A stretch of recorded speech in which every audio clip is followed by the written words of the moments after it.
So this is day 57. I went surfing a few days ago and I could feel that I have been doing yoga for a while, and that is a nice feeling, because first it's a challenge, just okay, I have to do yoga every day, but then when you start to feel some results, that is really nice. Then it becomes more than just something I have to do every day. So I've got a lot of muscle and a lot of strength because I'm doing a lot of physical work, but I got like control over my body and flexibility because of the yoga. Because I know that's what yoga does.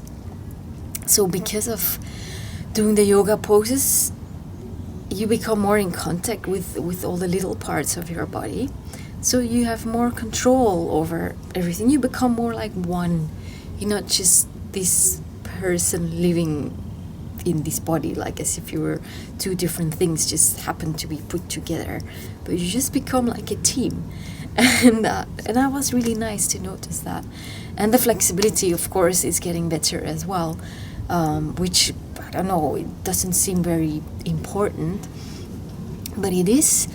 For example, to not get injured too easily. If you're very stiff and you fall, or you would slip, or something unexpected happens, your body doesn't like adapt to what is happening. So if you fall and you're flexible, you don't need to break or rip your muscle or anything. Your body is gonna adapt way better.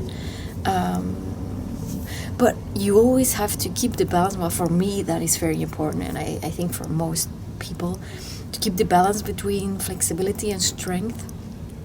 And yoga does that actually together. So you have to use your muscles to be able to do most of the poses. But another part of the pose is also a stretch somewhere. Because if you're too flexible, you're gonna get inflammation in your joints and stuff, because they just move all directions. I'm a bit over flexible, so I have to be very careful with stretching, and I have to stay strong enough so my body stays together, doesn't get like loose and inflamed. So flexible and strength is important, and I really start to feel that. I mean, it's day 57. It's quite something already. It's not just saying I will do it and have started.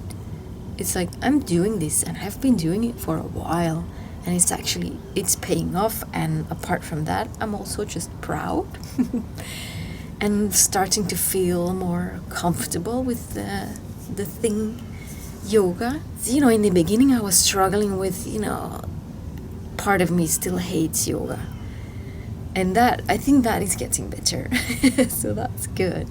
I also realized that in this challenge I've been talking about myself a lot, and I don't want to forget to tell you that part of this is entertainment, I guess. Like, I'm going through all of these things and changes, and I'm challenging myself, and things are happening, and I find that extremely interesting, and I'm like, let me share that. Maybe some people will recognize some of that stuff, or will just be interested in how it's going.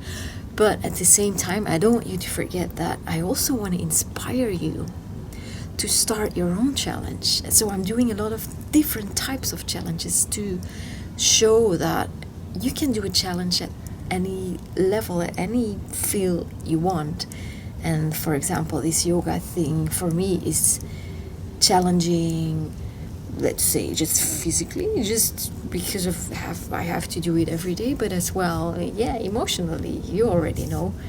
So you can pick something that you want to do with your head, but some other part of you is like super against it, and then try to go through that process and see if you can manage to get on the other side. And those are good things as well. So if you feel like this little voice is already telling you like, yeah, let's do that, I would suggest you do that. That would be cool. Really, you're gonna feel really good. It's gonna be hard, but it's gonna be more good than hard. One day as well, I did yoga with music, and not yoga music. I just put on the radio like super commercial music, dance music and whatever, and I did my yoga on that music, and it was cool. And I'm gonna remember that, because I'm with yoga. For me, it's always a struggle with, I know it's good, my body likes it, but I find it a bit boring very quickly. And so I'm looking for ways to make it less boring, but still do the yoga and get all the good results. And I mean, and the music, why not? I was still doing my yoga, but at the same time I was like shaking a bit. Wherever I had a bit of moving space left in my body, I would shake, maybe with my ankle, or maybe with my head, or just sing along a bit. And I'm like, why not? It was fun. And afterwards I even felt like sitting down, like this, and just being quiet for a bit. And I don't have that very often. But now I did my yoga, it was just fun. And I'm like, and now I'm gonna sit down for a bit and like just be quiet. So I think it's a good idea with that music.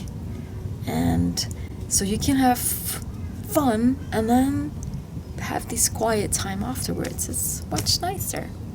So I'm happy I discovered that. I'm not going to do that every day, because then that gets boring. But it's a good idea. I'm going to keep that. So if you want to try to do more yoga, you can try yoga just with your favorite music, and it could work. So you get that tip for free. So please feel inspired to start whatever challenge you are secretly, subconsciously thinking about. Do that. It feels so good, really. I feel good, and there is a lot of stuff in my life that I cannot control, and it gives me a lot of stress. And then I realize I have to keep having things that I can control, that I choose. And these challenge things are those kind of things for me. So I wanna share that. I want you to know that feeling like you have enough control over things in your life is a happiness trigger. So remember that. That's another free tip. That's it for this week. Day 57. I'm super proud. I feel good in my body. I'm happy I'm doing this. See you soon. Bye bye.